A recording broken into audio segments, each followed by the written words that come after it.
Causing the greatest stir among the big banks is blockchain.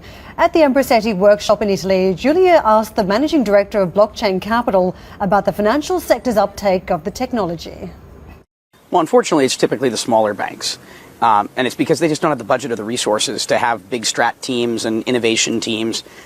You know, it helps when you can throw 100 or even 10 really smart people at a problem and make that their focus.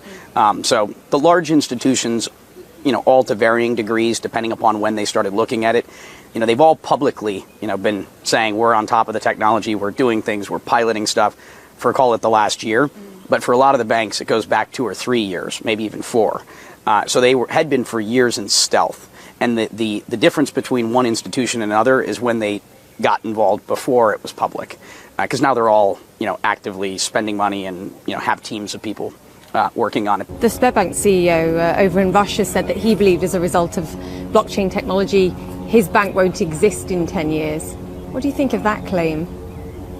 I mean, I hope he's right, but I'm very skeptical. I doubt it. I mean, again, consumers don't change their habits that quickly.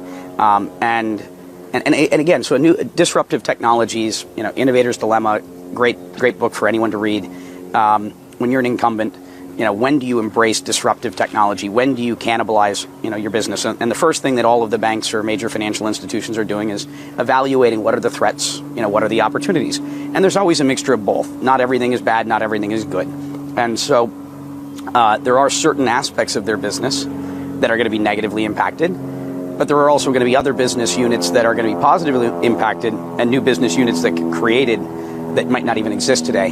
And the parts of the industry that are being, you know, most negatively impacted are the ones where the bank is not providing much in the way of value, where they're being a toll taker, but not really a value creator. But there are a lot of things that banks do that, you know, make our lives better.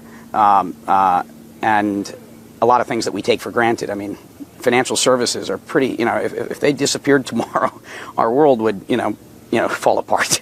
And so, yeah, will this technology over time, does it have the impact to replace some aspects of what banks are doing? Absolutely. Do I think it's going to happen really fast? No, as much as I would like it to.